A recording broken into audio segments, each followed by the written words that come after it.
Good evening, ladies and gentlemen, and welcome to the Wednesday night edition of the Real Chat Daddy Show. I am your host, Chat Daddy, and I'm so hoping that my audio is a little bit better this evening. If it is choppy at the beginning, forgive me, you guys. I've not done a sound check this evening, but I hope the sound will get better if it's not better. It's something we're trying to work on. We don't necessarily know what the problem is that it is so choppy at the beginning and end of the show, but that's okay. I have another great show planned for your viewing and listening pleasure this evening. As you guys all know, that November, I'm already up in my birthday month. No, September is Suicide Prevention Awareness Month, and so this evening we're going to have a really great conversation about African American men, mental health, and suicide. And joining me this evening as my co-host is Mr. Kevin Ross.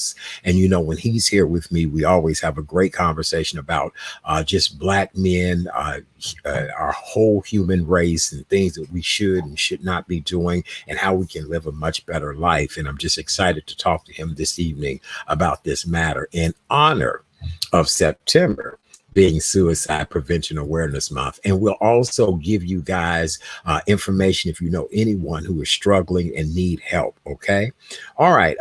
What I want to tell you guys, also coming up on the show tonight, Coach Mario Kuntz is back, Vanguard Management. And as you guys all know, he's all about fitness, Vanguard Fitness. He is the man when it comes to the meal plans, staying on your regimens, definitely any injuries you've had, rehabilitation, you name it, he's an expert on it. And tonight we're going to talk about anxiety and depression and how important it is to exercise and get yourself up to speed on everything you need to know so that you're not sitting around with a lot of anxiety and you're not depressed. All right. How about that? Okay. That's what it's all about. So it was a beautiful day here in the Chicagoland area. Temperatures were just great. I actually had lunch with a friend today and she had a drop top and we let our hair blow in the wind and we had a wonderful al fresco lunch experience. So it was really beautiful here in Chicago.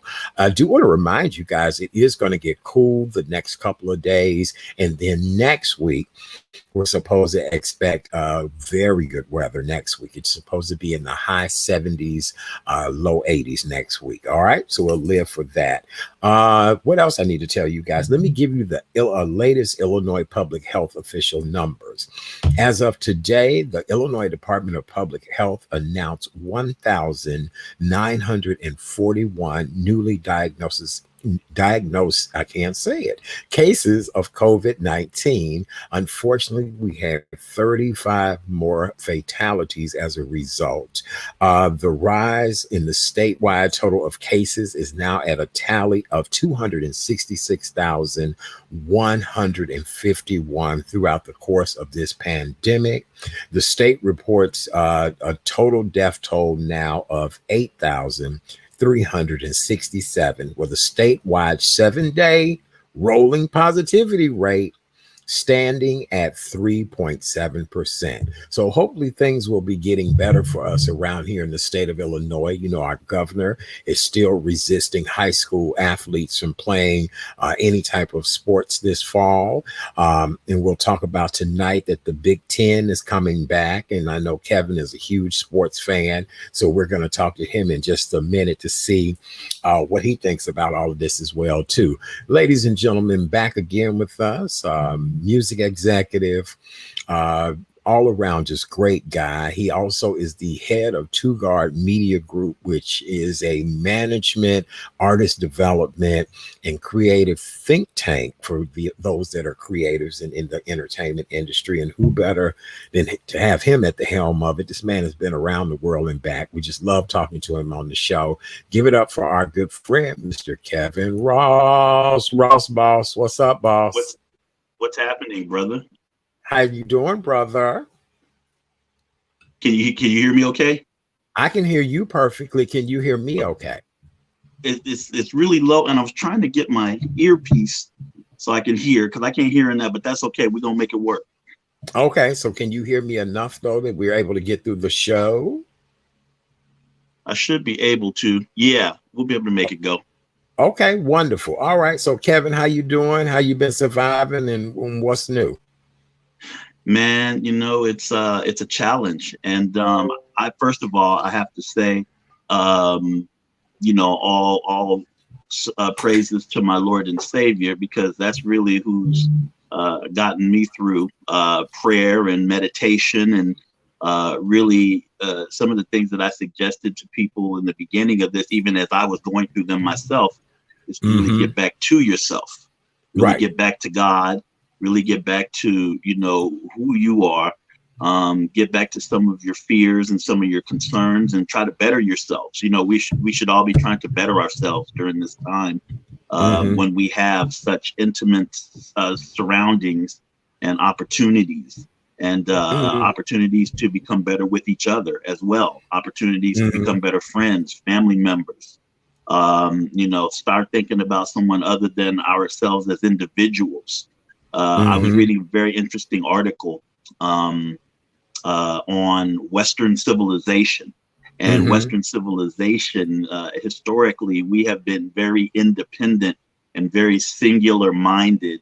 And that's why you see a lot of this now, for people protesting about masks. And the first thing they yell is freedom, freedom, freedom. And they throw that word around, freedom, not really understanding what that means and what it really means. Mm-hmm. And so we are a nation of individuals, a culture of individuals, and yes, sometimes a planet of individuals who have kind of gotten away from each other. So I think it's important to remember that this is about something bigger than ourselves.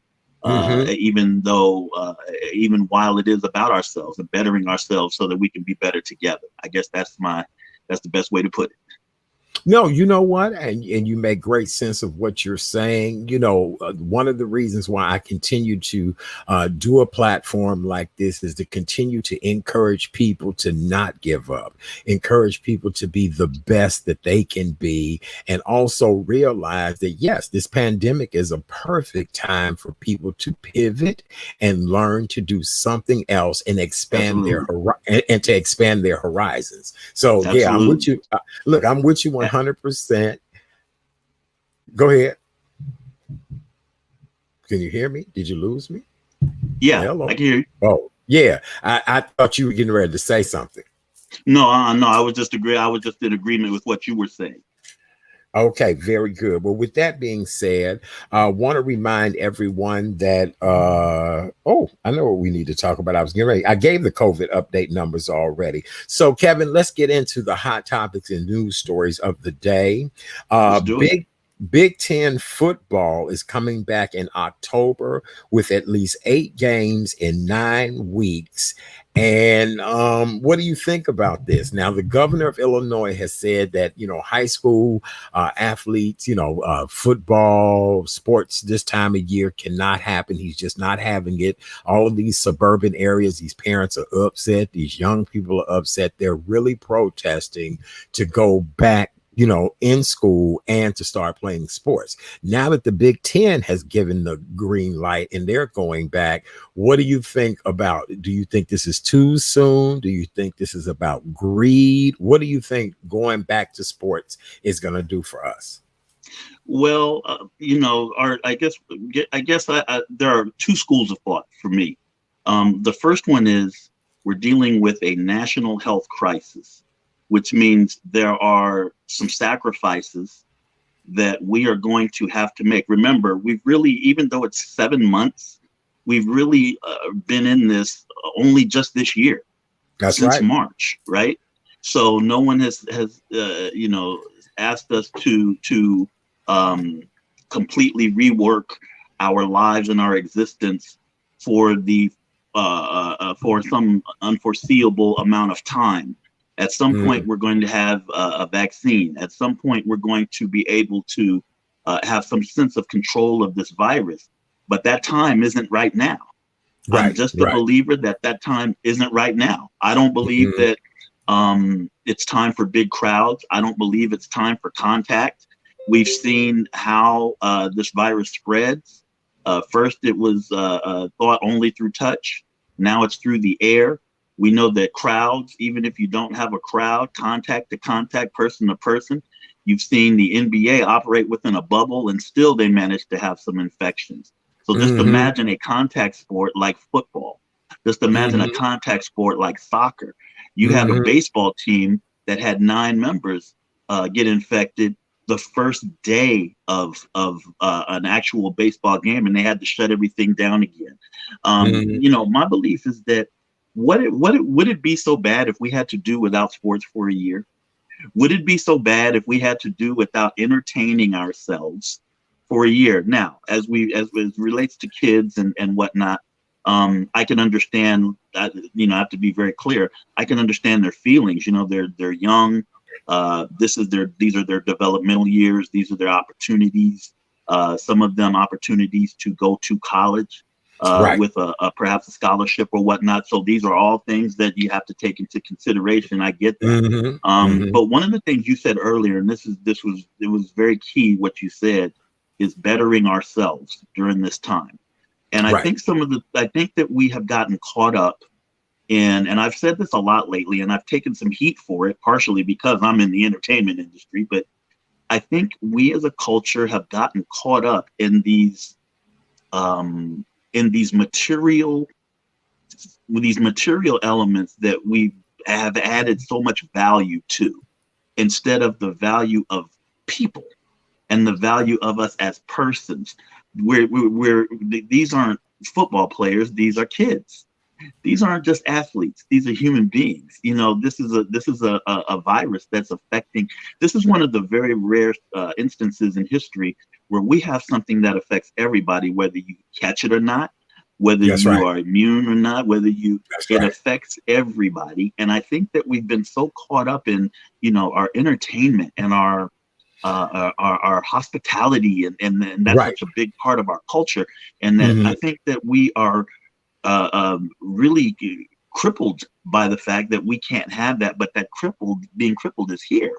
And I think that forcing sports, I don't agree with that at all. I think that the world could survive for a year without these things. I think that there are some things that we could probably adjust to, find better ways to do, rather than trying to make it happen. Because thus far, and correct me if I'm wrong, we haven't had any success yet with any sport that they've tried to start, except for maybe tennis. That's right. And Kevin, you know, you're we right. haven't had the success with that. Baseball has been affected. Soccer, some people came up infected in Mexico.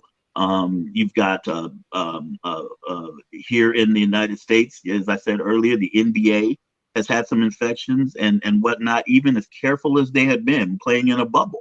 So we don't have a solution. And I just think that trying to force it right now isn't a good idea. I don't think it's a good idea. I agree with you 100%. You know, we live in a world of sensationalism. We love to be sensationalized. If we look at places like Las Vegas, places like Orlando, Miami, Chicago, these are sensational places. And we even put that value in our children. I want to be a star athlete. I want to buy my mama a house. I want to get us out the ghetto. You're right. You're right. Everything that we do is for sensationalism.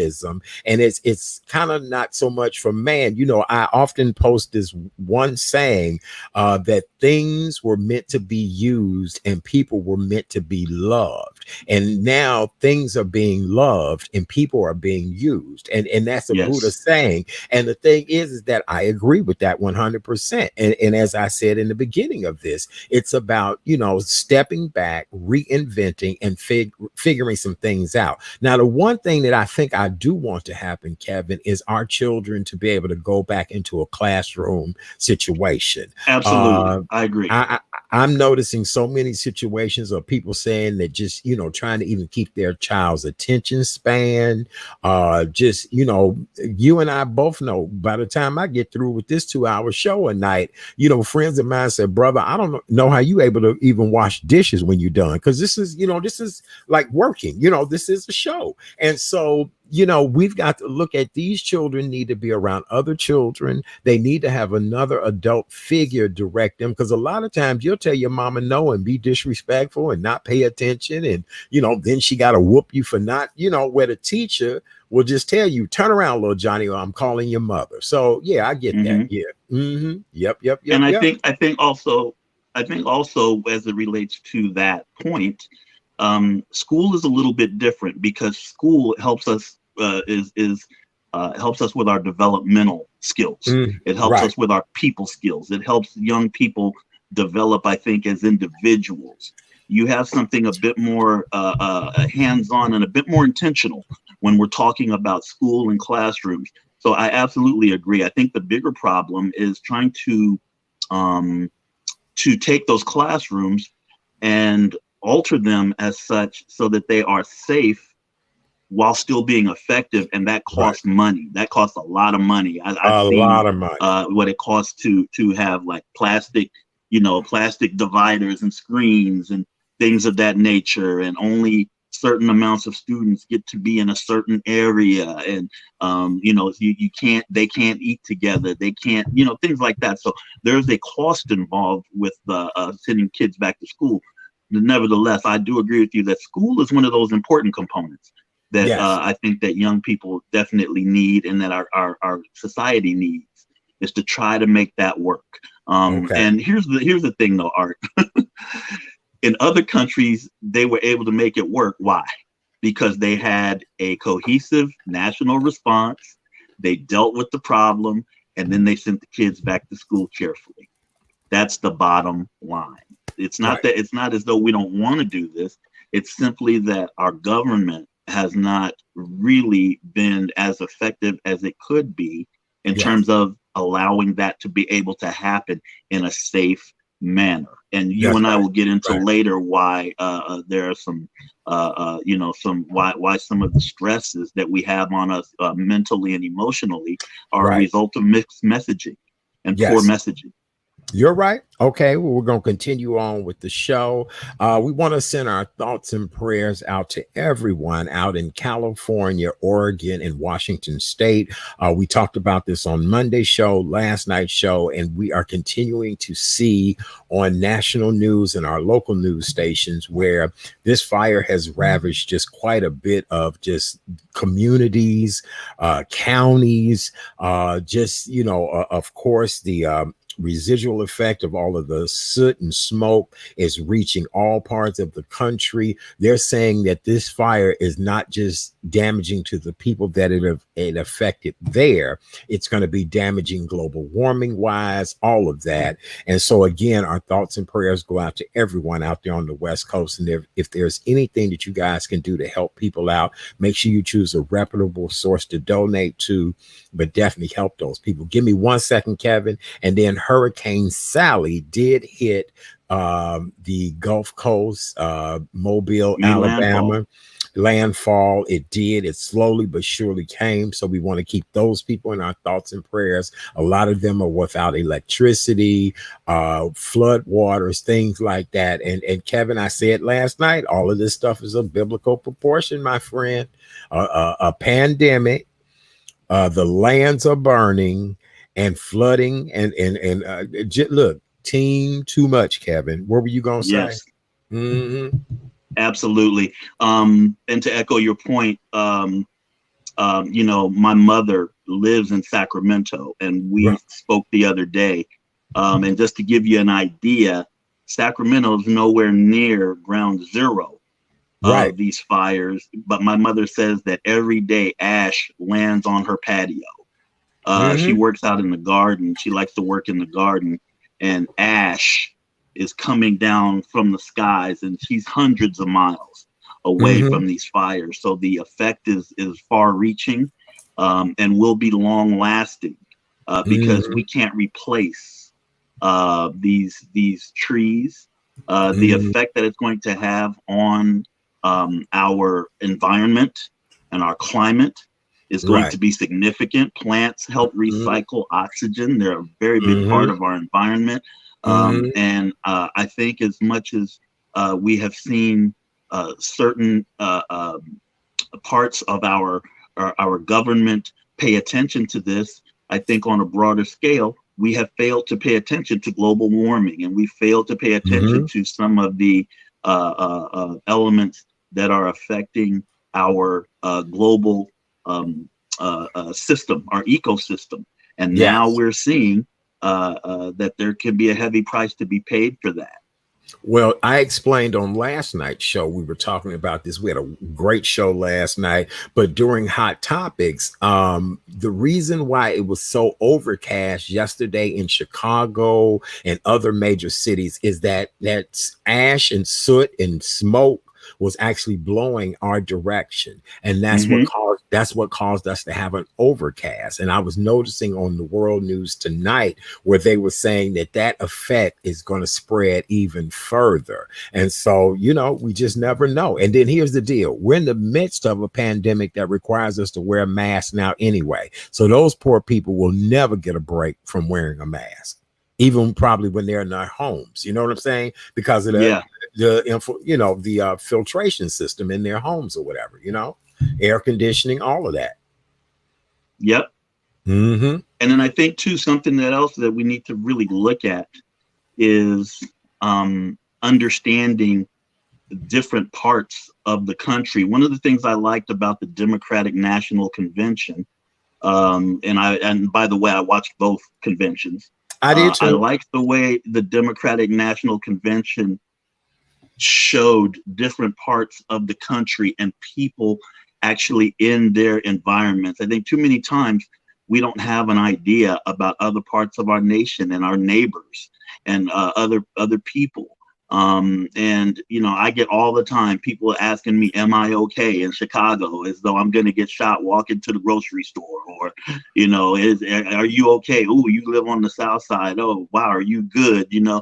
Yeah, I'm good. Everything is not the way you see it portrayed in the media. If you come and hung out with me on a Saturday night on 53rd Street, you'd see that.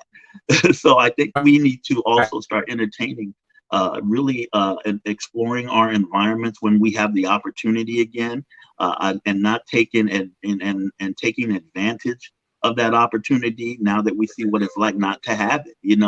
There's more to the world than just going to Las Vegas for your birthday, Right. No, yeah, absolutely. Show other comments and it's not showing. Okay, I don't know what's going on. Uh-oh. I'm in the show.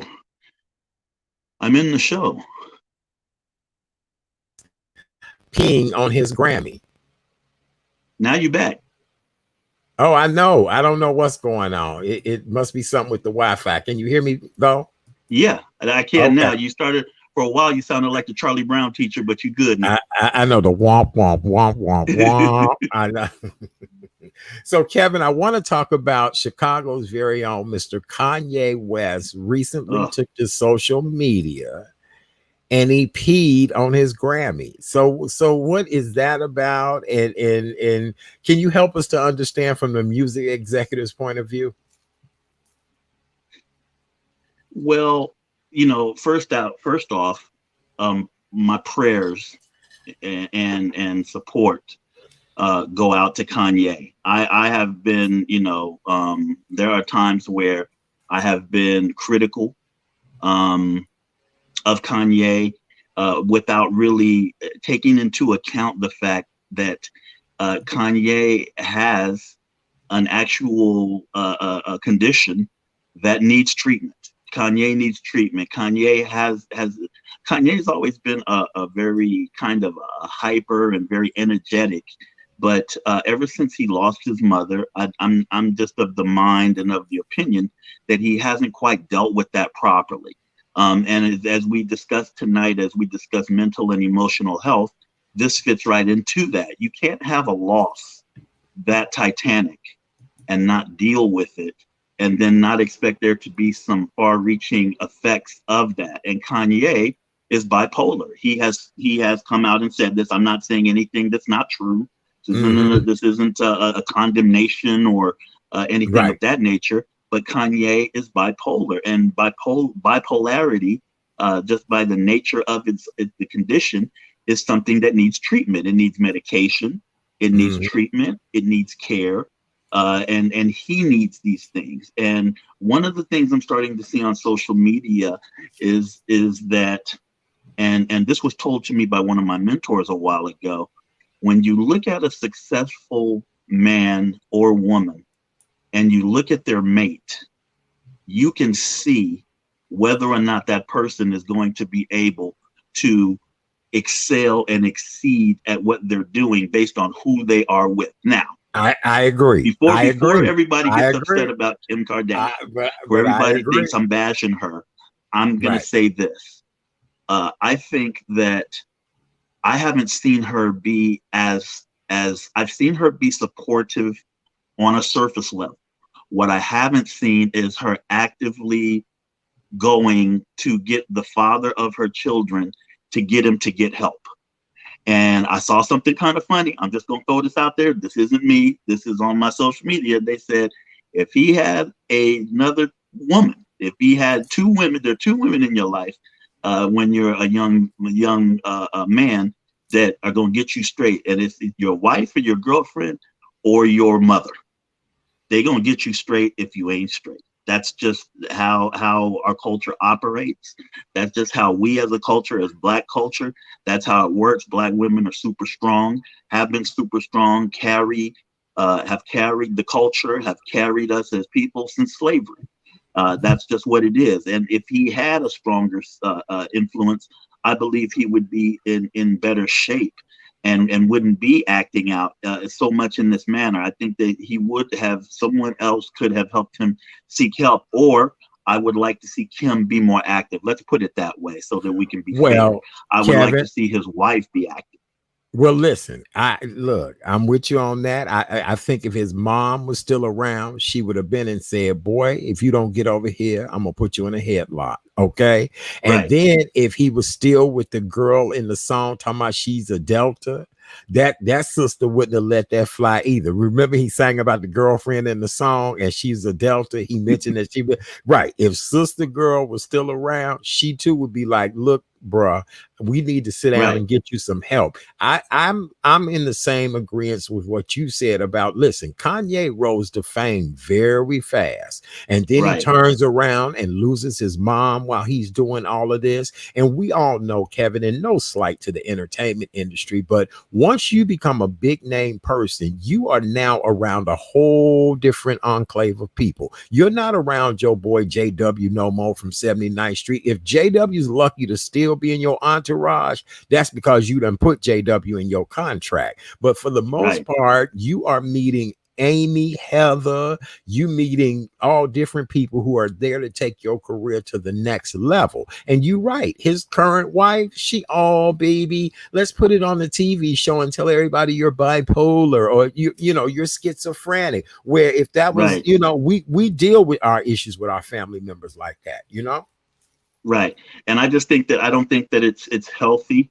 And he's not alone. I mean, there are a couple of celebrities that we have seen by nature of their celebrity. We are more we are more privy to what's happening in their lives.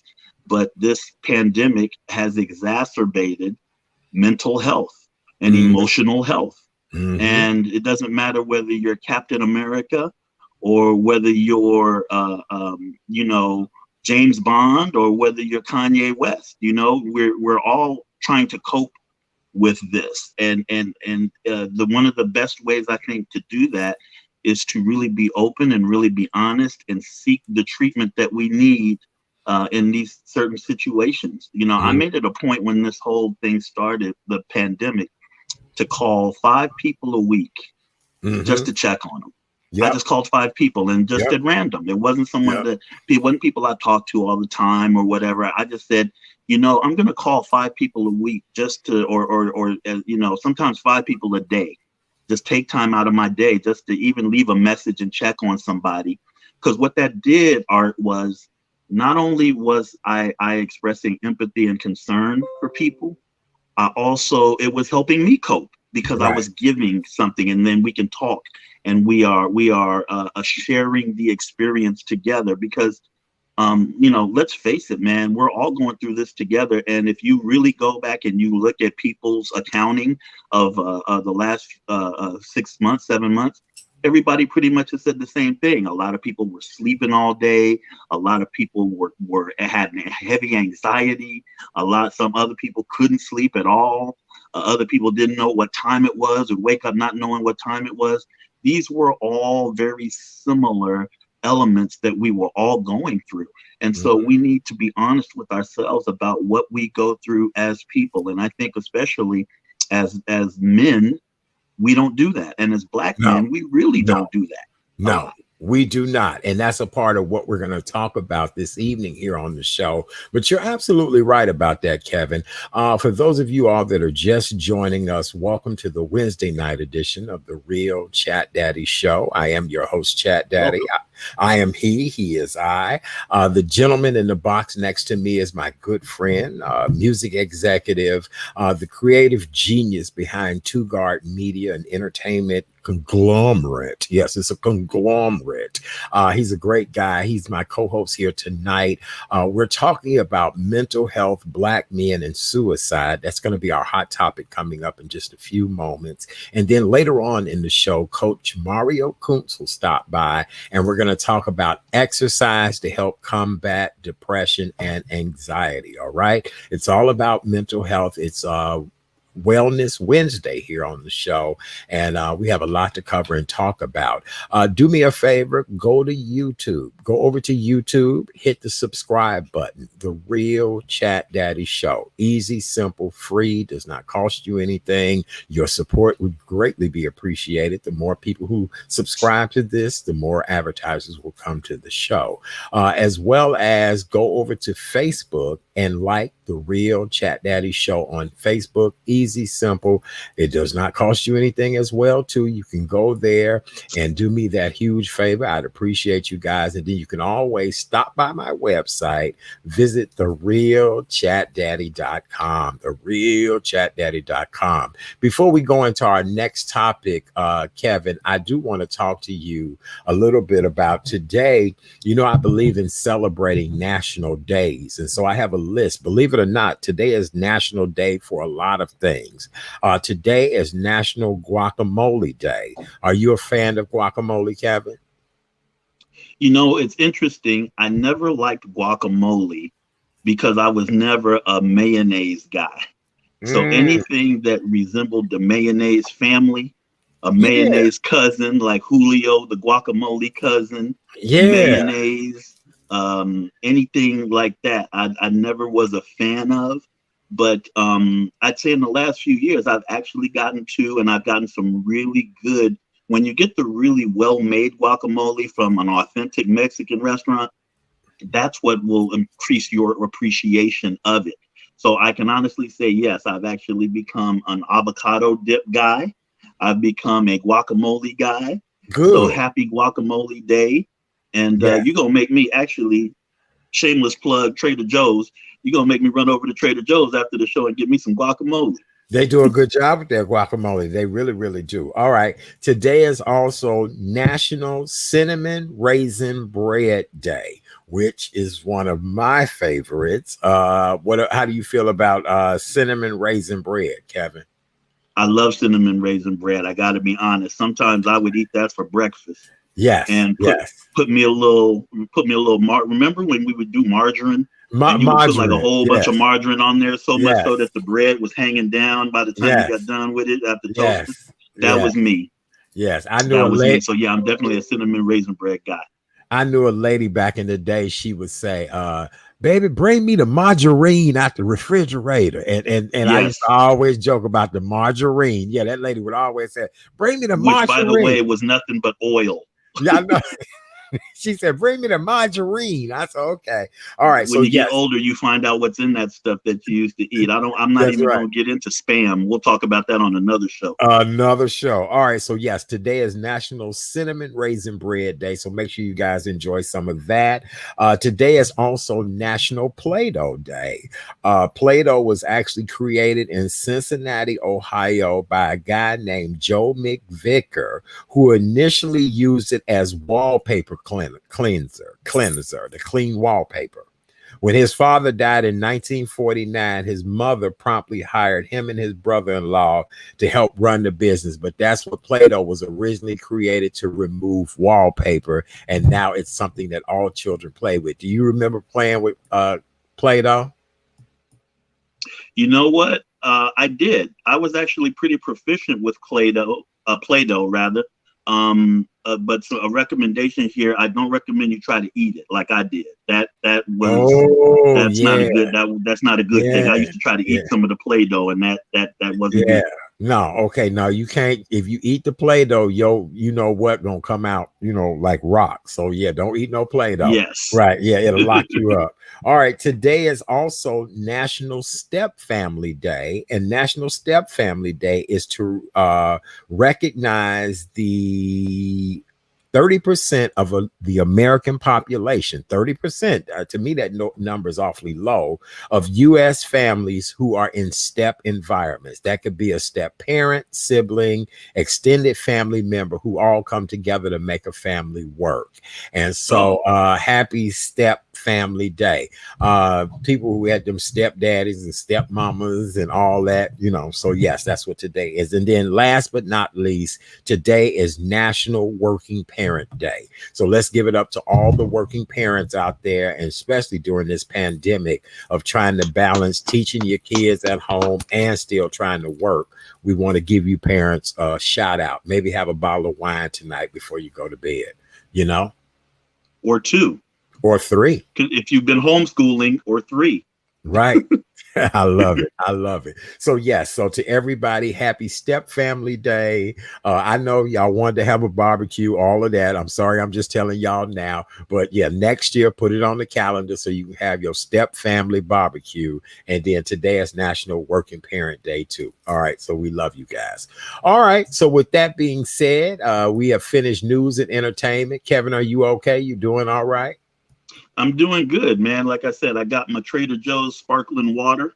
Okay. Here I've gotten hooked on since the pandemic. I've been hooked on sparkling water, man. Pellegrino, whatever it is, it's great for you. It helps clear you out if you get the right like flavors. Like now they've got this green apple that I'm addicted to over at Trader Joe's. So I got my water with me. I'm on with one of the legends of great legends of Chicago. I couldn't ask for any more today. All right, brother. Well, I appreciate you so very much. I do. And because we're a very health conscious show here, we want to remind everyone to please make sure you're wearing your mask. We're in the midst of a global pandemic right now, and we're encouraging everyone, even though our president does not wear a mask, we're encouraging all of you all to please put a mask on. So make sure you put your mask on. Make sure. Mask up. Yep, mask up. This is the Chat Daddy mask, baby. Yep, mask up. Oh, Kevin, yours, Macho. Yep, right. Mask up.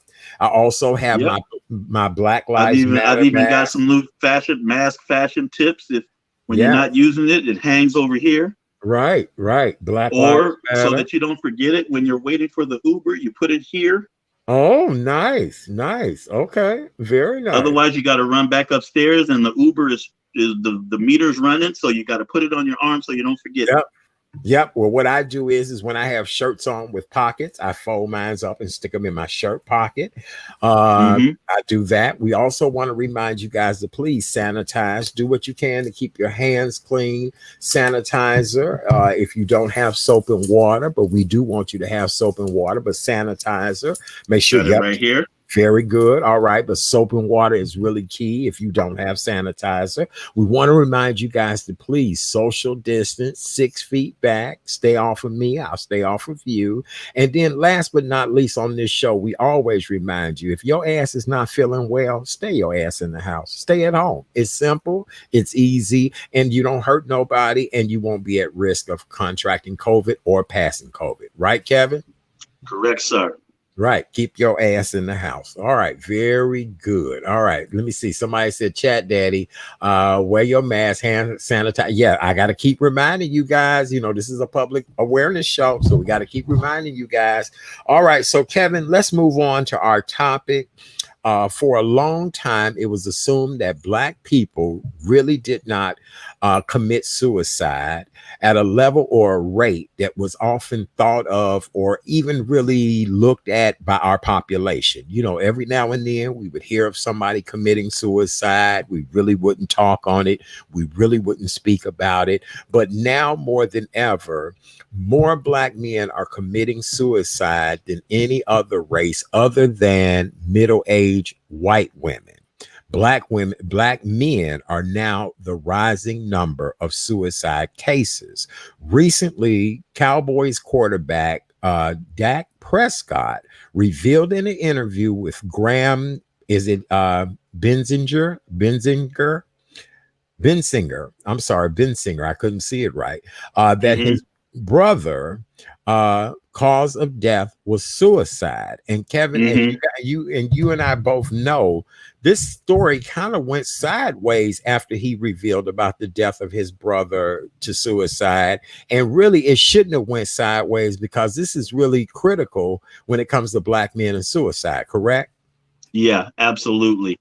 So to kind of, you and I discussed this earlier, so to kind of shed some light on what happened, Dak Prescott, as the quarterback of the Cowboys, was very transparent. And one of the things that I said before, again, is transparency and speaking out about how we feel is key. It's key to our health. It's key to our healing. So this young man was courageous enough to, during an interview, speak on the feelings he experienced after the death of his brother, as well as the feelings he experienced during the onset of the pandemic.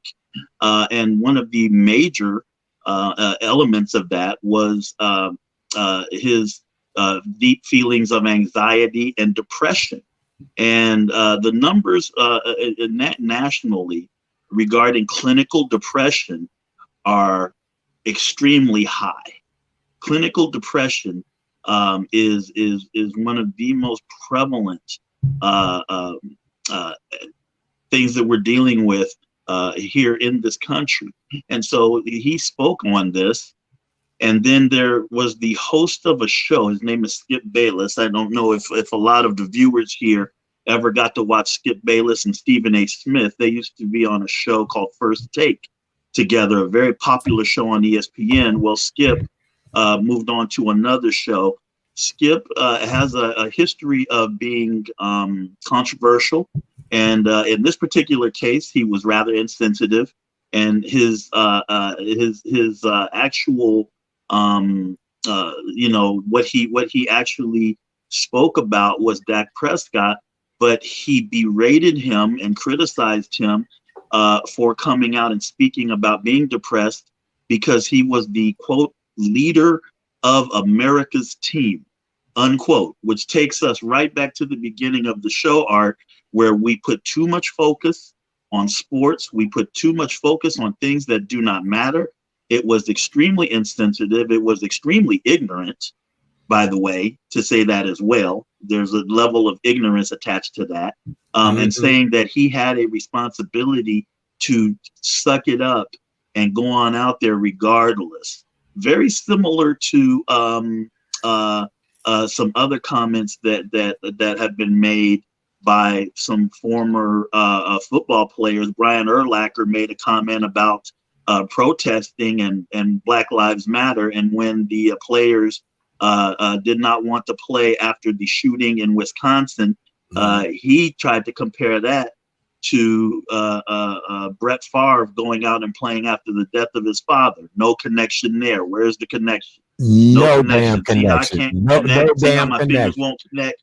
No Right. connection. No damn connection. So that's basically what happens. And one of the reasons that we are reluctant to talk about it is exactly what Skip Bayless did.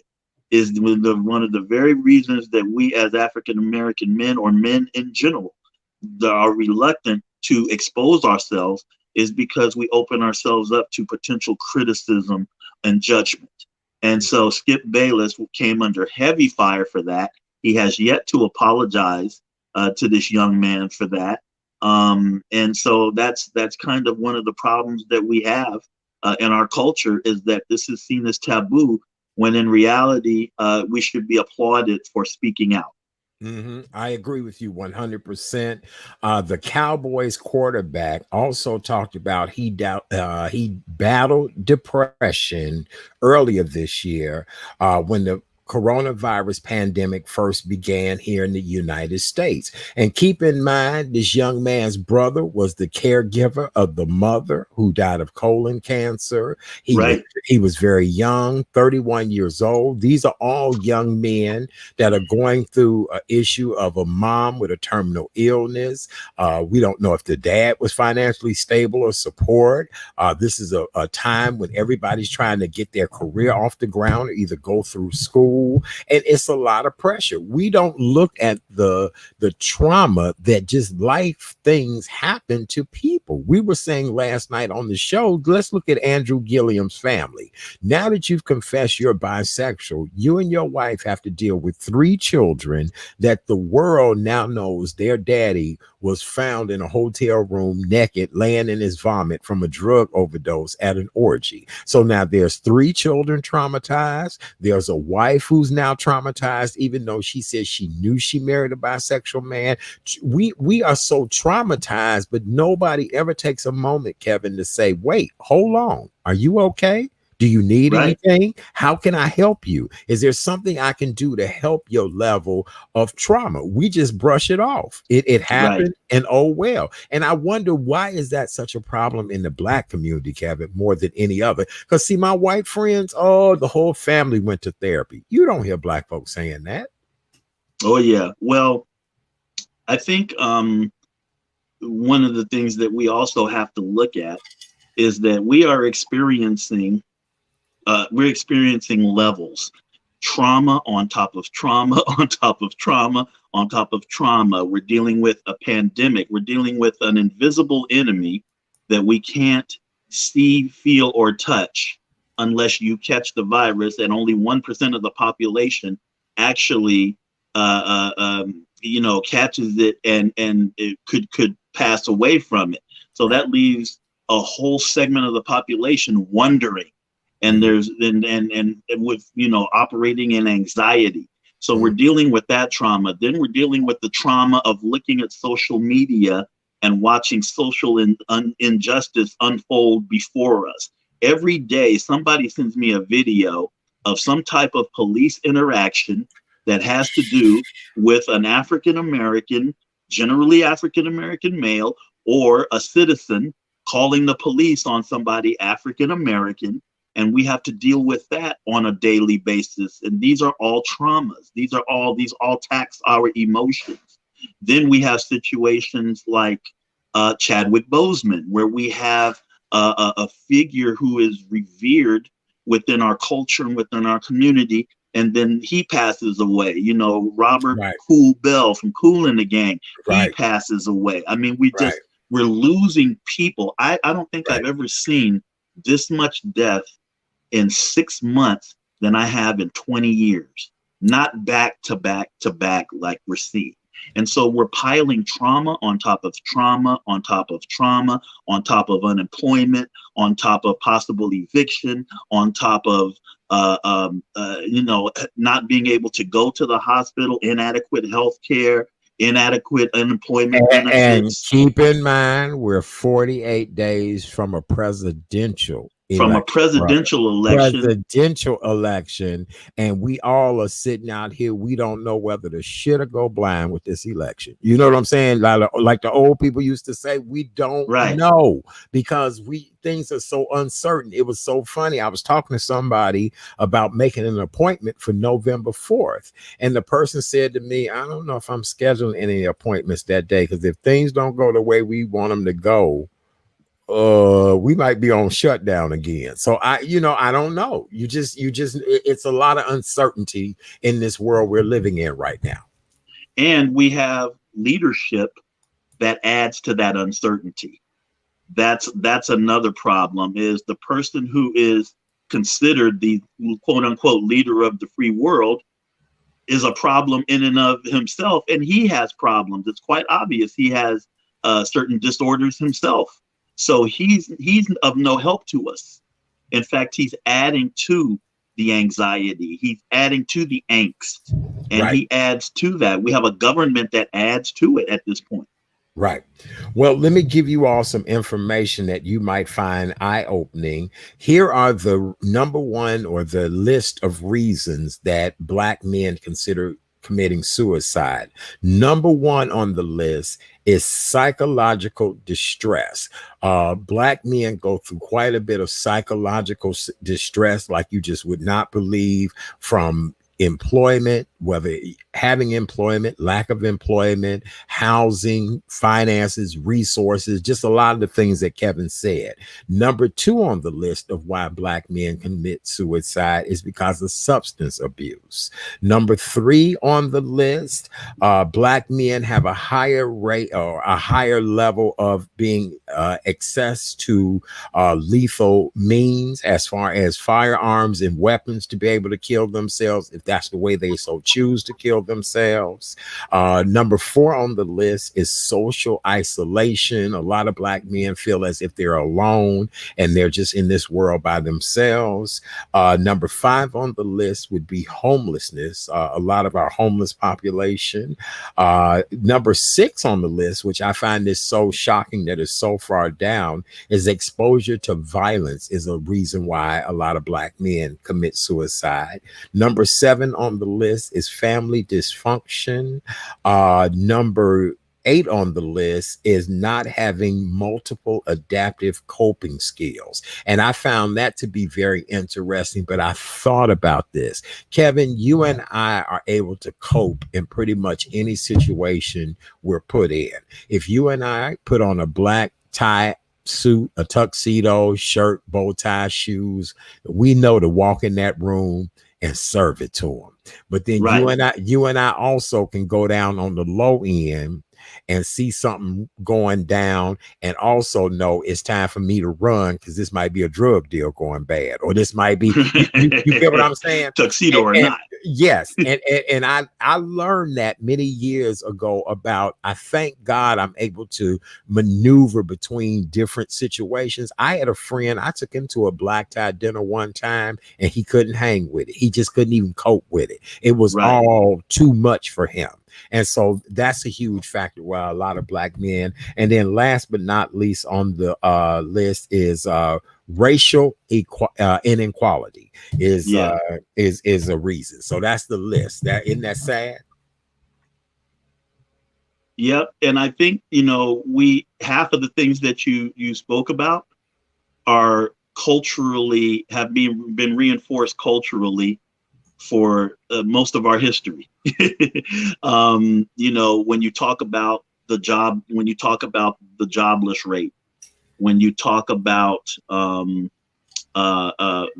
perception of the Black man in society today, and then you have to look at a George Floyd situation and watch that play out. And that was very traumatic for me, because as I said on one of our earlier shows, I've been racially profiled since I was 15 years old in this country. And I suffer from PTSD of that racial profiling. There's some places in Chicago that I will not go to. And when I do go to them, I get bad feelings of anxiety. Naperville, Rosemont, they're just places where they simply, they just hold bad memories because of some treatment that I received there. And that's telling on you psychologically as well. So we have these things that are inherent in our culture and in our society that reinforce these feelings of helplessness, of anger, of resentment, of weakness, of any number of different things that we have to deal with on a regular basis. I used to say, I had a girlfriend once. She said, "Honey, we gonna go skydiving." I said, "No, we're not. I'm not jumping out of no plane." She said, "Why?" I said, "Because being a Black man in America is enough of an adventure just walking out the front door. I don't need to jump out no plane. All I need to do is try to walk to Walgreens at night dressed in all black." You dig? Right. And not have a hoodie on and somebody thinks something's wrong. Right. And not get, it's very interesting story. a video was, I saw a video earlier today. There was a young man in Elk Grove, California, and this is significant because Elk Grove is where my mother lives currently. It's a suburb of Sacramento. And as you probably know, there was an incident in Sacramento where a young man was shot in his grandmother's backyard. He was shot in the back by the police.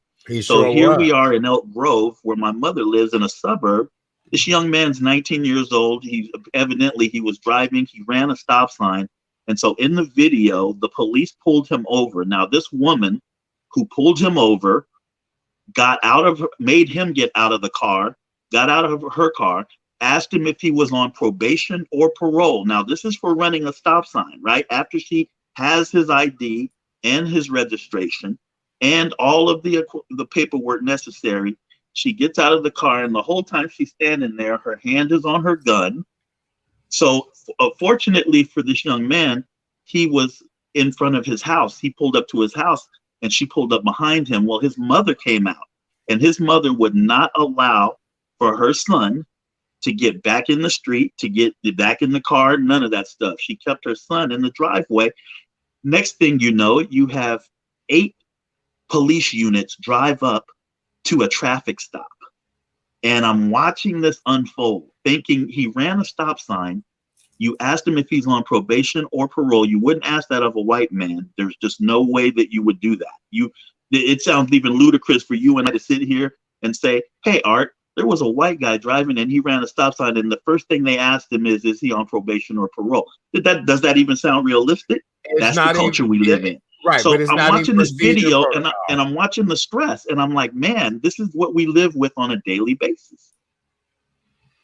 It's sad. It is really, really sad that this is what our world has come to. I mean, Kevin, just unbelievable. You know, you just even telling your story about suburban places here in Illinois. I know Black men who fear communities right here in Illinois. I know a Black man who he has just horrible things to say about Bridgeport and how he was treated when, you know, he's much older than you and I, and just how Bridgeport was a horrible place for him. And I now look at the fact that we now live over in Bridgeport. So, I mean, you know, and just things have not gotten better over the course of years for us. We have advanced in many ways, but we still, I feel, are 2 steps behind just equality for all people, and especially Black lives and how they matter, you know? Yes, absolutely. I think that one of the things that I've also, and I would encourage all of our viewers tonight to do this, but I would encourage doing it, but in segments.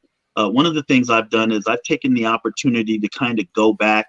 You know, our education system doesn't really tell us the full story of the country that we live in and the environment that we live in and how things may have gotten the way that they are. I think you can cope with life a little bit better if we understand how something has gotten to where it is.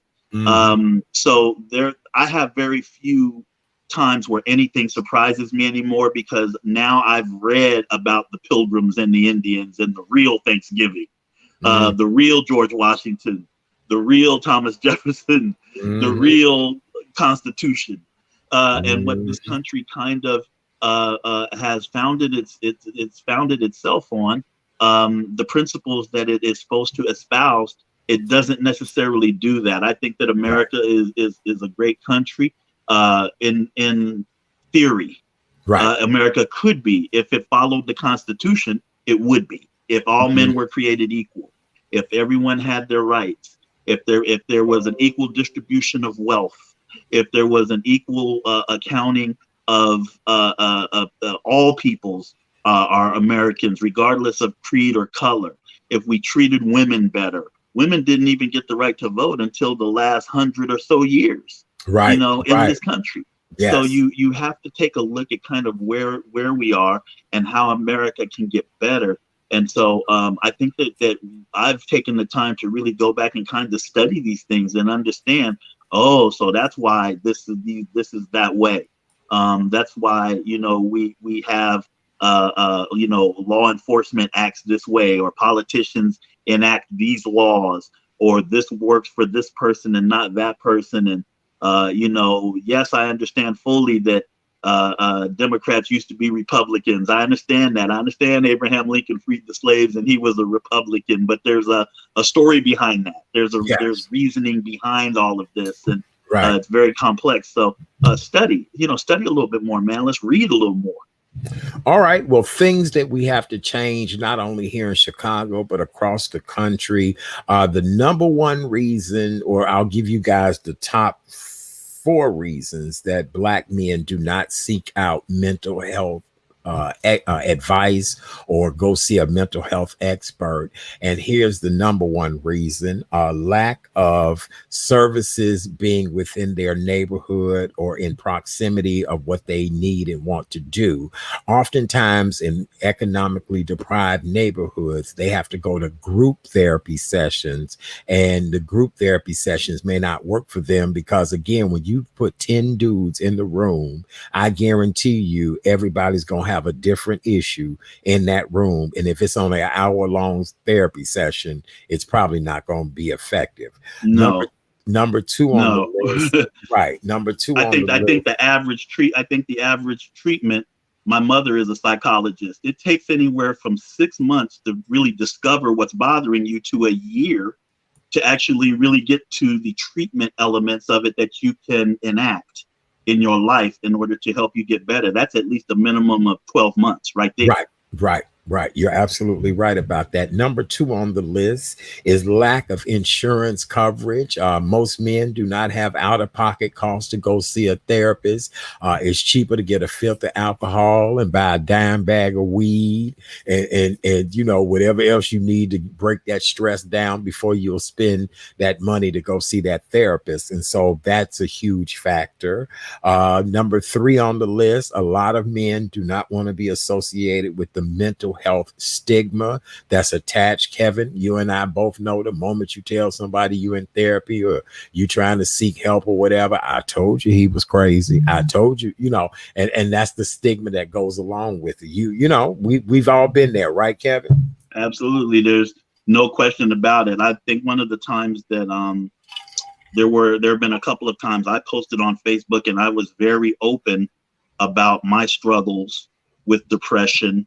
I lost my father when I was 12 years old to a brain tumor. Oh. And he died from a grand mal seizure. And no matter who you are, when you're a child and you lose a parent, that's a devastating occurrence. Mm-hmm. And for me, it affected me well into my adult life. And I went to see a child psychologist. I've been to 2 therapists since then as an adult. And a lot of self-care, a lot of self-counseling, a lot of things at church, a lot of engaging with my pastors, Bill Winston, the Living Word. I always tell people Living Word basically saved my life because there were elders there at the church that I could talk to. So we need these resources. We need the ability to be able to get these things out. And to be able to express ourselves without fear of reprisal or judgment. Right. Very good. Oh, I like what Leslie said. They think you done lost your marbles. Yep. The moment men do not like to seem to be weak. Black men, I don't care what type of black man it is, he don't want to be known as weak and not able to deal with his issues.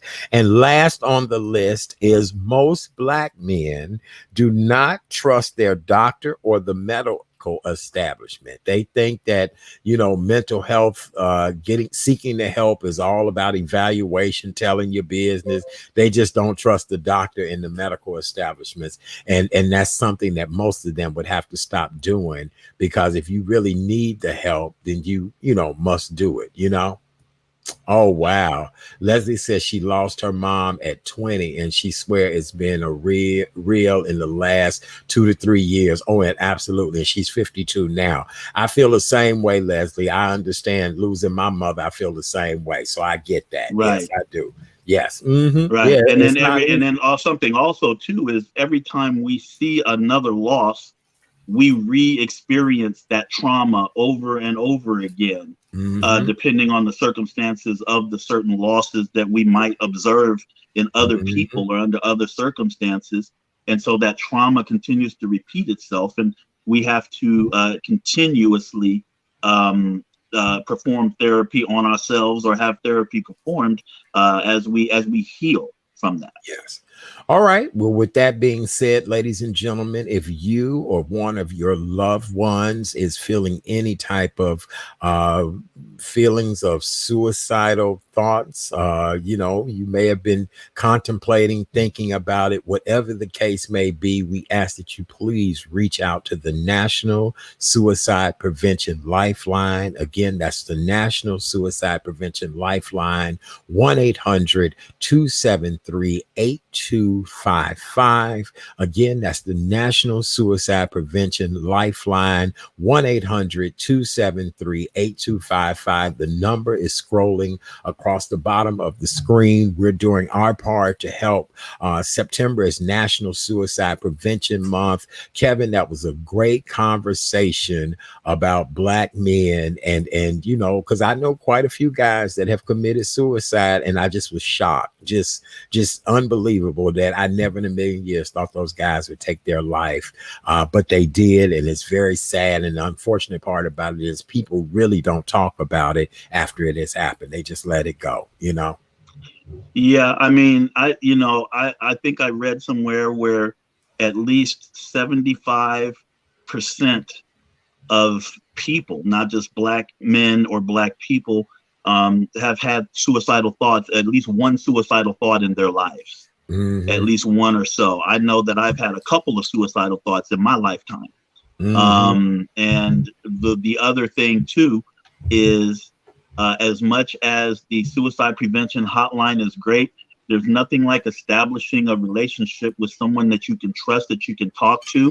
So if you're comfortable in your church and you've been going for a long time, there are individuals at your church probably that can help as well. I know that the person that helped me was, shout out to Kevin Briscoe, Living Word Christian Center. We met on the basketball court, and it was supernatural. He looked me in my eye one night and said, "Why are you so sad?" I said, "What are you talking about, man?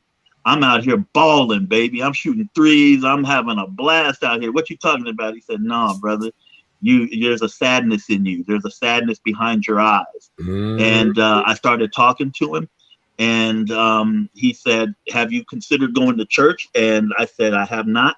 And he said, "Living Word Christian Center." Now, mind you, Art, we're playing basketball out in Rosemont, over by the airport, yet he was an elder over at Living Word Christian Center, and I was living in Oak Park, and Living Word Christian Center was 10 minutes away. Wow. So that's how God works. God will put you in the right position. Right. And the first time I went to church, I ran up out of there. Right. I ran. I got all hot and bothered, and I took my Bible, and I felt Satan got me out of there. I went back that next Wednesday, and Bill Winston had me crying like a baby. But I also gained a family. I gained people that I could talk to. Kevin became a confidant and a counselor and basically saved my life. So find somebody that you trust and that you can talk to, whether it's at church, whether it's some type of counseling service in your neighborhood. If you're younger and you're watching this show, or you're a parent and there's a child, schools have these services available. They do have, almost every school has a psychologist, a school psychologist. Seek out help and seek out advice. Very good. All right. Well, with that being said, thank you so much, Kevin. That was an outstanding segment. Again, if anybody is in need, please reach out, get someone who can help you. And again, National Suicide Prevention Lifeline. Make sure you definitely reach out to them. And that's a nationwide number. The number's at the bottom of the screen. All right. Coming up tomorrow evening is the Thursday night edition of the Real Chat Daddy Show. It's Relationship Thursday. Tomorrow night, we start a new segment on the show, Dear Chat Daddy. We'll be going into the mailbag to answer some letters about love, relationships, and what people should do. And then tomorrow night, our good friend, book author and relationship guy, Mr. Leon R. Walker, will join us. And Leon will talk about the 50-50 rule in every relationship. What did Teddy Pendergrass say? He want a 50-50 love. And that's exactly what we're going to talk about tomorrow. tomorrow night. Not a 60-40, but a 50-50 love. Kevin, my luck been so bad. Mine's been more like a 80-20. And I'm, I'm giving the 80 and I only get 20. So we'll have to see. I can't wait to have this conversation. Mine is, when you're looking at the gas meter and it's all the way down. Wait, I got a reflection here. Right. Is it this way? Yeah. Where's it at zero? Wherever zero is, wherever it's in the red line. Yes. Down there and it start blinking. Yes. That's where mine is. It has been non-existent. That's the way I feel too, brother. So I can't wait to talk about what this 50-50 love will bring tomorrow. Because, when we come out of this, we're going to need loving relationships to be in. We're going to need them. So we'll just figure it out. Well, our last guest this evening is no stranger to the show. He's been here with us many times before. We just appreciate him, whether he's doing fitness demos or just giving us great advice. And that's what he's doing tonight. Because it is Wellness Wednesday here on the show, I thought I'd invite Coach Mario Kuntz to come by tonight and talk to us about the benefits of exercising to deal with depression and anxiety. Because we're in the middle of this pandemic, we all are experiencing a little anxiety and depression. And here to help us with this, I love this. Leslie said, too funny, Art. You too funny. I pray you both find 100% love. No, honey. I'm glad she thinks it's funny. Me too, but mine is like 80-20. I give 80 and they give 20, and I'm coming up dry. Ladies and gentlemen, please welcome back to the show our good friend, the one and only Mr. Mario Kuntz. How are you, Coach? Hey, I'm doing great. We got the applause. We got the applause going in the background. Hey, Coach Mario Kuntz. Good, Coach Mario. Glad to be here. Glad to have you here with us tonight. Good to have you here tonight, Coach. Tonight has all been about Black men, us talking about health and wellness and how we can all just help each other to be better. And so tonight you're here to talk to us about the importance of exercising and dealing with depression and anxiety. Go right ahead, Coach. The floor is all yours. Absolutely. Chat, first of all, I appreciate the opportunity to come back to the show and present this vital information to your audience. Kevin, very good to meet you. Nice to meet you as well.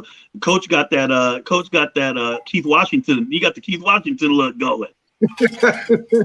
Oh Lord, don't tell Coach that now. Don't let it go to his head now, right? All right. Well, the topic that I'm addressing, exercise and the positive benefits that it has on individuals that suffer from anxiety and depression, for example. It's an interesting, fascinating field of study. I'm just really scratching the surface of it. There's so much content out there. But what I want to stress is that psychologists have uncovered 3 primary factors that contribute to the prevention of cognitive decline and mental issues like stress and anxiety. Number 1 is ideal weight and maintaining your optimal weight based off of your height and age and that sort of thing. Continuous learning is the second. And then the third is exercise. Now, the first 2 we've known about forever. The third one, exercise, is a little bit more squirrely. So not a lot of research had been conducted on that up until the last 20 years or so. So there's several benefits that exercise can provide when we're talking about people that deal with anxiety and depression. Research has shown that there's a correlation between depression, anxiety, and exercise. The physiological and psychological benefits that come from a regular exercise program can help to improve mood and reduce levels of anxiety. Exercise can also help to keep depression and anxiety from coming back once you start to feel better. So there's tremendous benefits from participating in regular exercise activity. So why is this so pertinent now? A big part of the reason is because we are in the midst of a pandemic and we're dealing with things that we've never had to deal with before. Key among those would be isolation, and isolation can be toxic to an individual that's dealing with depression and anxiety. Close to home, right here in Cook County, suicides are up 13% over the same period of time last year. A little further out, when we're talking about, let's utilize one of the highest levels of suicide rates that have increased over during the course of time. Fresno, California, suicide rate is up 70% as recently as June, as opposed to that same month last year in 2019. So it's a real thing, and we're having to deal with that. What are some of the reasons for that? Well, pre-pandemic, before this even occurred, suicide rates were at historical levels. We haven't seen suicide rates this high since World War II. And the factors that have been identified, there's 5 key ones that psychologists have zeroed in on. Number one of those is economic stress. People are concerned about their livelihoods, whether or not they're going to have a job. If they have lost a job, how are they going to continue to feed their families? Social isolation. We're social distancing. We're keeping away from people. We're not having those parties. We're not going out as much. Those sorts of things. Reduced access to religious services. Overall national anxiety. So we've got little or no direction coming out of the White House, and that information that does tend to come out is confusing and conflicting. Absolutely. So people don't know. Should I wear a mask? Should I not wear a mask? Should I social distance? Should I not social distance? They're telling the White House is telling us, you should practice it, but the president holds rallies with hundreds of people, and none of them are wearing masks. So what does that do to the psyche of them? Coach, with thousands of people, not hundreds of people, thousands of people. Absolutely right. I stand corrected on that. And then another factor is increased firearm sales. We saw what took place in Kenosha, Wisconsin, with these armed militias of these nutbags that are under the guise of patriotic duty. We're going to go out and protect life, liberty, and property, and we're going to arm ourselves and that sort of thing. I've got a lot of friends that are into, First Amendment rights. The right to bear arms. And they have told me that in some cases, you have to be on a waiting list just to get ammunition. People are stockpiling weapons. You got a lot of people that think there's an impending race war coming. So these are all very stressful factors, even for people that don't deal with stress and anxiety. You take an individual that does suffer from that, and what does that do to their psyche? So it's a real thing out there. My sister just sent me a link about PepsiCo. PepsiCo is a company that manufactures Pepsi and Gatorade and Fritos and Cheetos, Lay's potato chips, all that stuff. And I've got the article right here. And the headline is PepsiCo to launch drink to aid sleep as consumers struggle with stress. PepsiCo, they're launching a new drink called Driftwell. It's meant to help consumers relax and unwind before bed. The enhanced water drink contains 200 milligrams of L-theanine. L-theanine is an amino acid. Basically, it's used to improve mental function and treat ailments like stress and anxiety, mental focus, improvement, those sorts of things. And Driftwell is saying it's going to be available nationwide starting in December. The key, there's another note in here that says that doctors and dentists are reporting more cases of cracked teeth and insomnia as a result of the coronavirus pandemic. So why is cracked teeth mentioned? What do people do when they're stressed out? They grind their teeth. They grit their teeth. So the bottom line behind me presenting this information is that you don't get a multinational corporation like PepsiCo to back a product like this unless it's a real thing. Stress and insomnia and anxiety are at ultra high levels, and we're dealing with this on a regular basis. Agreed. And so my question, can you hear me, Coach? I can hear you just fine, yes. Okay, great. First of all, let me commend you.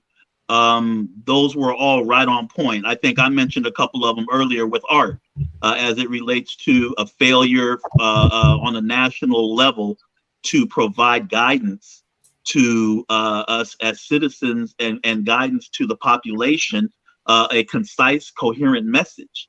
Is really very difficult, adds to the difficulty. My question to you would be, what would you suggest would be some great stress relieving, perhaps exercises that people can do in their homes, since you don't really have as much access to gyms as you would ordinarily? Well, Kevin, you must have read the script. That was next. And see, Kevin didn't even get the script tonight. See there? I was gonna say, Coach, how does it work with structure? There's more to this than just a pretty face. I see. I'm just so in it. Never mind, Coach. Continue. It depends on the overall level of fitness on the individual. If a person is going from a sedentary lifestyle, never worked out before, haven't done so in years, you want to start off very basic. Even if it's just as simple as standing up and sitting down from a seated position, or jogging in place, or if you have dumbbells, maybe doing some basic curls. If you don't have weights, you can use canned goods, anything that is going to provide some sort of resistance. If you're a little more fit, you can do things like you can even going for a walk or jogging or jumping rope. There's a ton of things that you can do, and they all provide benefit to you, because the bottom line is exercise does help to relieve depression and levels of anxiety. What happens is once you start to exercise and work out on a regular basis, it releases these feel-good hormones called endorphins. You may have heard about those. They're one of the brain's 4 happy chemicals. And the happy chemicals in the brain, there are endorphins, there's serotonin, there's oxytocin, and then there is, I'm forgetting one, dopamine. So those are the 4 Yes. primary ones. So those are released in the brain as a result of working out. They're natural cannabis-like brain chemicals.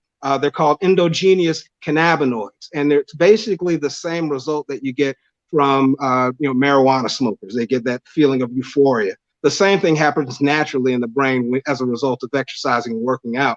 They basically serve to enhance your sense of well-being. So that's one of the benefits. Another one is exercise helps to take your mind off your worries, if only for a little while. So it helps to get away from that setting of that cycle of negative thoughts that feed your anxiety and your depression. Working out can help you to gain confidence. So as you start to accomplish and realize some of those physical fitness goals and challenges, even if they're small ones, I can do 2 more push-ups than I was able to do 2 weeks ago. I can jog a half a block farther than I was able to do last month. I've got my Fitbit, so maybe now I'm walking 7,000 steps as opposed to a couple weeks ago when I was only doing 5,500. So all those little accomplishments, you want to celebrate them because as you accomplish them, you're going to start to feel better about yourself. And bottom line, when you get in shape and you're feeling better and you're looking better, about your physical appearance, it has a positive effect on your mood and your overall well-being. So those are some of those. In addition to that, working out and exercise, it helps you to gain more social interaction. So we are naturally social beings. We like to be around other people. I know you have to be quite a bit more concerned about it now because of this age of social distancing and that sort of thing, but it can still be accomplished. Exercising and physical activity can give you a chance to meet with and socialize with other individuals, even if it's just as simple as, you're walking or jogging around your neighborhood and you give a friendly smile or wave to a neighbor. Those little things can help to enhance your mood, and it plays into enhancing your mood and improving those levels of stress and anxiety. Exercise is a healthy coping mechanism. Doing something positive to manage your stress and your depression and anxiety, it's a healthy coping strategy as opposed to some of the detrimental, more addictive techniques and strategies that some people use to cope. Alcohol consumption, smoking, overeating, risky sexual behaviors, different things like that that can lead, or just ignoring the symptoms and hoping that they'll go away. These can oftentimes lead to, more detrimental effects. So those are just some of the benefits. So bottom line, when we move, when we get our bodies going, when we're active, we utilize more brain cells than we do than any other human bodily function or activity. So there's a ton of benefits. And in addition to that, studies have shown that exercise in a lot of cases can be as effective as antidepressant drugs. And a lot of people that are dealing with these kind of anxiety and levels of depression, that sort of thing, they're taking these antidepressants, and there's a lot of side effects. And I'm even talking about your big boys, your Celexa and Prozac and Lexapro and Zoloft. If you can get that same benefit naturally, why wouldn't you want to and start to come off of some of those medications? Because there's a ton of side effects. There's no side effects with exercise. And with antidepressants, you're dealing with things like agitation, erectile dysfunction, nausea, insomnia, fatigue, feelings of lethargy, diminished sex drive. There's a lot of negative effects that go into utilizing these antidepressant drugs. So, just some more of those benefits that come out of exercise. Yeah. Boy, did he say stop with alcohol, smoking, and risky sexual behavior? Oh boy. Yeah, I did. I know for a lot of Well, yeah. well, here we go. Here we go. Well, let's move on to this. Wait, Somebody's out of luck. look, let's move on to the next guest. Thank you, Coach Somebody's Mario. gonna be Thank out of you, luck. Coach. It ain't gonna Right, be me, right, but right. somebody's out of luck. Somebody's not going to sit well with that. I Is won't that say it velvet? today. Somebody's Right. out of luck. Is that velvet? I'm sorry to be the bad. You know, that was, you know, what Right. something else But too. he's I right. noticed that a lot of people, and myself included, actually picked up a lot of extra weight just being inside. I got up to 300 pounds. I had never been that heavy in my entire life. That's almost twice what I was in high school at 300 pounds. So what I was able to do, very, very true to everything that you said, which I, by the way, I commend everything that you said. Yeah, he did a good job. I found myself, my accomplishment was planking. I could only get to like 7 seconds in the beginning. And then I got to 12 seconds, and then I got to 28 seconds. And there was a sense of accomplishment when I was sitting there shaking and doing my thing and making it happen. There's a sense of accomplishment. And I think that there are so many things that we don't notice that we've taken for granted that this pandemic has allowed us to come back around and see and pay attention to. Something as simple as walking. You have the Fitbit, Coach, because you probably make the good money. Mine is in my phone. It's a free app. You know, you download the free app. It lets you know how far you walk. I got watch too. Yeah, I got my free. Yeah, see, both y'all, you know, y'all probably got a grant from the government. Me, well, I just got it on my phone. I pay the phone bill every month, but I try to get around, you know, 5,000 to 8,000 steps a day. I find that 5,000 to 8,000 steps a day say that I've been doing something. It's some type of activity.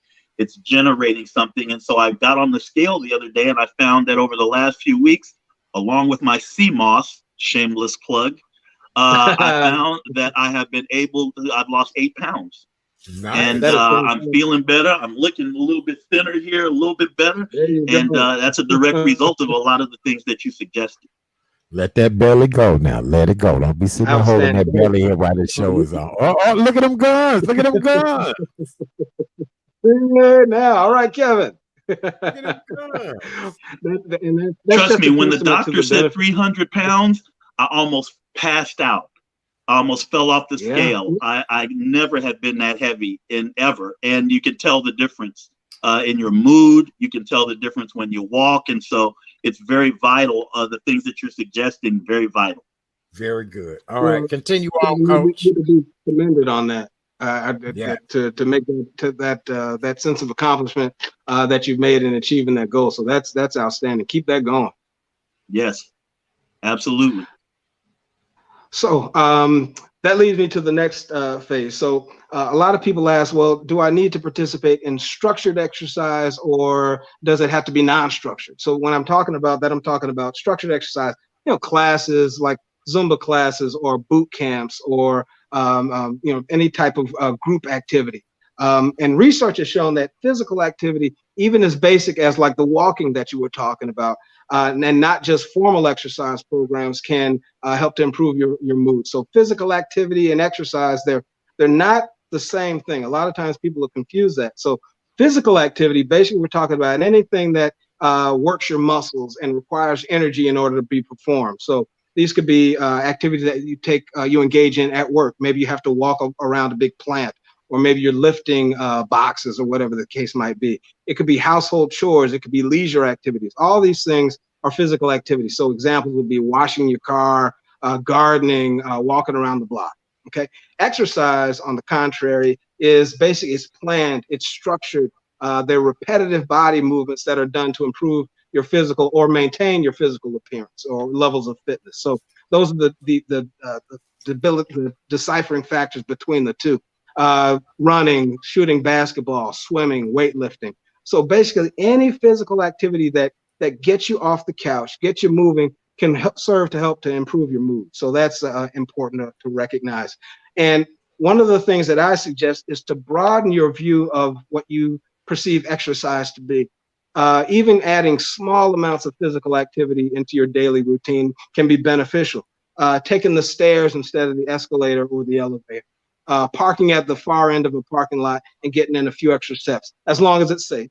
If you live close to your job, maybe you can consider biking to work. Whatever it takes to add in that extra bit of physical activity, that can be enough to boost your mood and alleviate some of those symptoms that are the result of depression and anxiety. How much is enough? How much exercise should you be doing? That's a question that I come across and I'm presented with on a regular basis. Even doing 30 minutes of exercise and physical activity or more 3 to 5 times a week can significantly serve to improve your levels of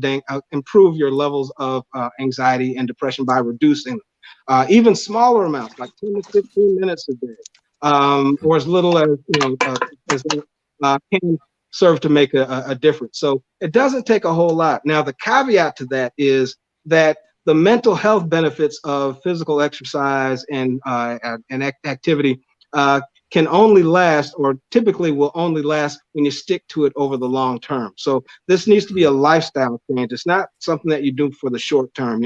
I'm trying to look good so I can get ready for this party or this family reunion, or so I can look good in this bathing suit for this trip I got coming up. Because what happens when the trip is completed? What happens after the party's over?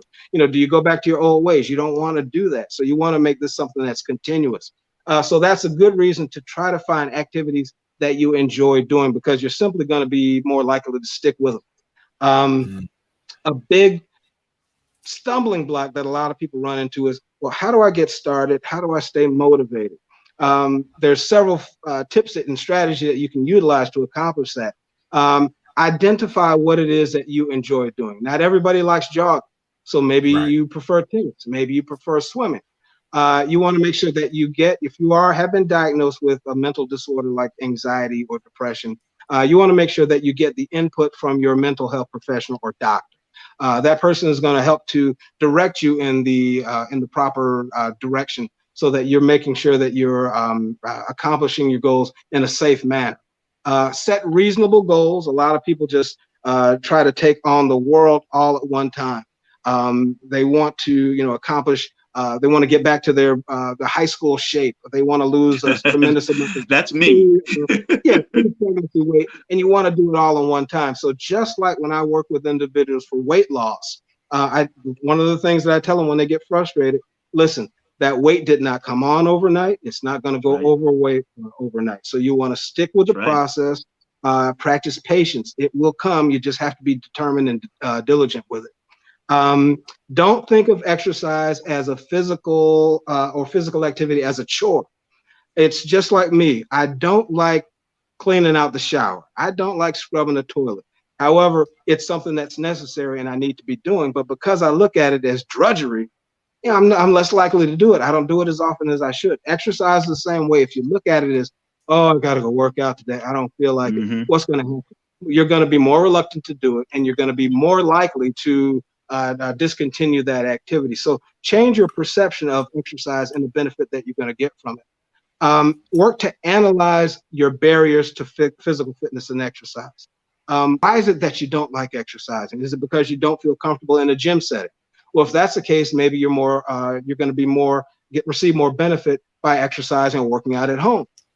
Maybe you do better when you have someone with you, or someone to help to increase your level of accountability. In that case, you might want to try to get someone to partner with you, and a workout partner or workout buddy, whatever the case might be. So when you can find out what's keeping you from exercising and becoming physically active on a regular basis, you're more likely to develop solutions to overcome those.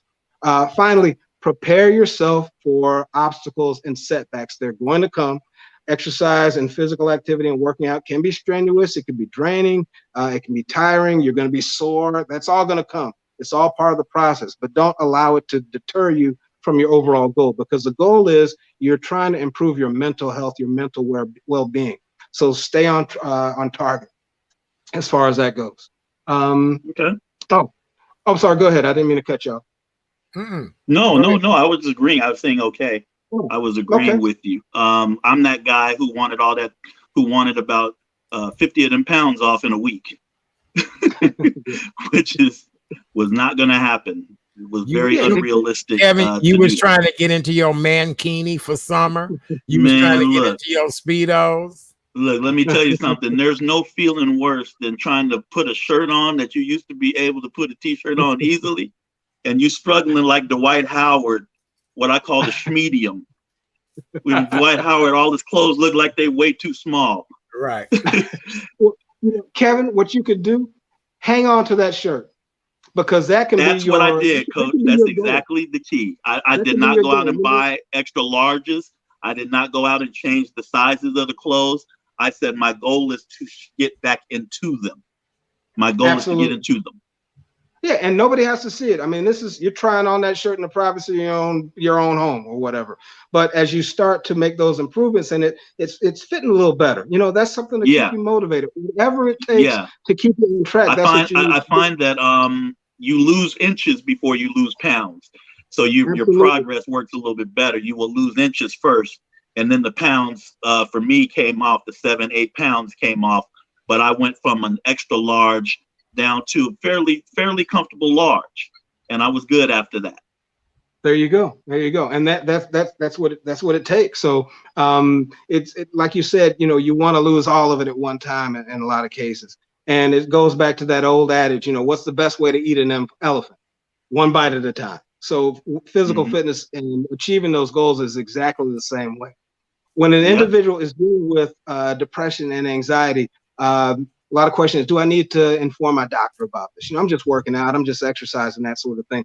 The answer is emphatically yes. You definitely want to consult your physician, your health care practitioner. Let them know that this is what you're going to be engaging in.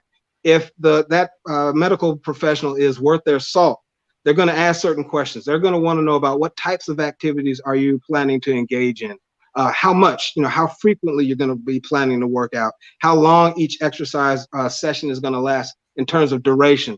And they're also going to, one of the things that they should be doing is working to identify any medicinal contraindications. So basically that is, a contraindication is the negative effects that certain prescription medications can have on physical activity. And there are some major ones out there. Antidepressants, sleeping pills, particularly the long-acting ones, antihistamines, diabetes medications is another one that's negatively affected by exercise and physical activity on a regular basis. Blood pressure medications, statins, which are used to reduce cholesterol levels, antibiotics, especially the really strong ones that are meant to fight off bacterial infections and that sort of thing. Oral decongestants is another one, and then any opioid pain reliever. So if you're on any of those as a result of your depression, the depression that you're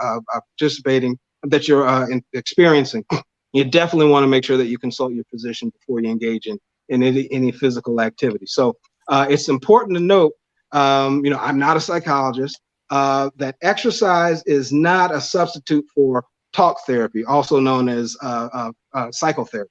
You definitely want to keep up with your treatment and that sort of thing, but it is a way to help to manage the condition. And there have been numerous studies shown that exercise will accomplish that for an individual. Very good. All right. And shameless plug, water. Every day. 90 ounces there, 90 ounce. There you go. See what I'm saying? 90 ounces a day, water. 99, or what is this? 33.8 fluid ounces. I do about 3 of these a day. Nice. See, all healthy black men on this call. That's what I like to see. That's right. Outstanding. Good. All right. Well, Coach, with that being said, tell everybody how they can find you, reach you, all that great stuff. You did an outstanding job as always. Yes. Well, thank you very much. I appreciate it. I can be reached at through my Facebook page, which is Vanguard Exercise Management. That's VANGUARD Exercise Management. That's the Facebook page. I have an Instagram page that folks can reach me at also. That is Vanguard MGT. That's VANGUARD MGT. The number 1 is Instagram. Or you can send me an email at Vanguard Management, VANGUARD MGT @yahoo.com. I do a lot of speaking engagements. Even right now, I'm doing more virtual stuff. But if you have an organization that wishes to have information on diet and nutrition or exercise or physical therapy, that sort of thing, I'd be more than happy to do that. But those are the methods that individuals can use to reach out. Very good. We got a viewer that says, love the info, got Boo listening. He's learning something. Well, that's what this show is all about. That's why I created this show. This show is people giving their gifts and time back to mankind. We don't care who you are, what race you are. We do want to see our people who look like us, black and brown people, do better. But we want anybody to walk away with this beautiful knowledge that we're sharing on this show. Coach, you've done an outstanding job tonight. This has been just absolutely perfect to talk about suicide, depression, anxiety. Hercules. Yeah, give it up for the coach. Give it up for Coach. Really great job. Kevin, you've done an outstanding job as well tonight, gentlemen. I just, I don't know. I just love you both because you're my brothers and friends, and I just appreciate you for everything there is. Coach, do you want to give people a word of encouragement during this pandemic? I'm gonna let each one of you guys give a quick word of encouragement before we go about people just holding on through this time of this pandemic. Yeah, definitely. I'd be more than happy to kick that off. Use this time as a period of reflection. It's a great opportunity to take advantage of, things that you've always wanted to do. If you're stuck at home, maybe you're in an unfortunate situation. Maybe you've been furloughed. You've got all this additional time on your hand. You can look at it one way where, this can be stressful. I feel like the world is coming to an end. Or you can say, you know what, this is an opportunity for me to write that book, to improve myself, to learn a new skill, to adapt, because that's what this is all about. This pandemic, although it's very detrimental, it can also be utilized as a mechanism for self-improvement. So it's all about, the way that you look at it, the way you perceive things. We've been through worse. I'm sure that, I've been through a lot of things in my life, and a lot of them are worse than what I'm going through right now. I've survived it, and you're going to survive it too. So don't allow, all the negativity that you see in the media, that you hear from other individuals, to bring you down. You can do this, and this is a perfect opportunity for self-improvement and reflection. So find something that's going to motivate you, that's going to drive you, and use that to become a better version of yourself. Very good. All right, let's go back to Brother Kevin Ross. Brother Kevin, can you hear us okay? You've been giving. I certainly can. You've been giving words. I had to plug up the phone. We've been going so hard. I went down from 60% to 8%. Oh, I'm on sure. The phone. Kevin, you've been giving good words of advice tonight, but give some closing words of advice, please. Well, the coach kind of covered, covered the bases, and that's that.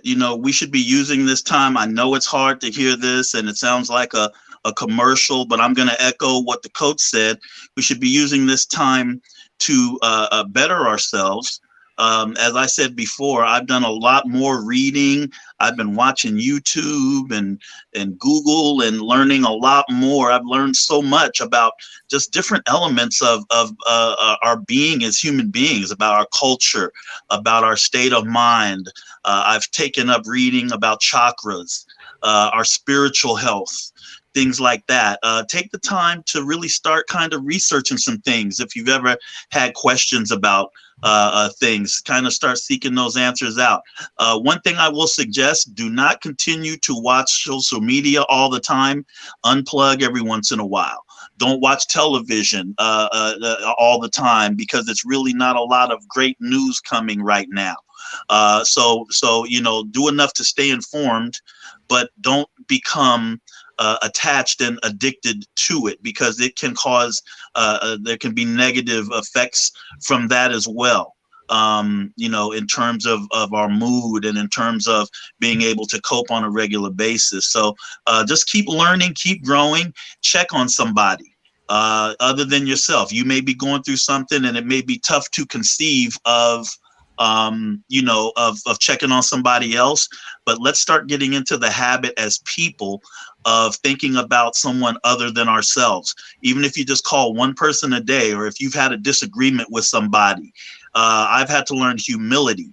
A lot of humility. I've been practicing a great deal of humility, and if I've been at fault for something, I accept that, and I'll call that person and let's talk about it. So let's think about someone other than ourselves, because we're in this together. I love it, gentlemen. I really do. I appreciate you both. This has been an outstanding show tonight. I just feel like this has been a Black brother kumbaya moment. Wakanda forever, I guess we should say. Wakanda forever. Rest in peace, Chadwick Boseman. Rest in peace, Chad. Yes, absolutely. Well, gentlemen, thank you so very much. Ladies and gentlemen, we've come to the end of yet another amazing show. I want to thank both of my guests tonight, Coach Mario Kuntz, for his really encouraging words to help inspire and motivate us all to do better. But we're talking to Black men tonight more than anything.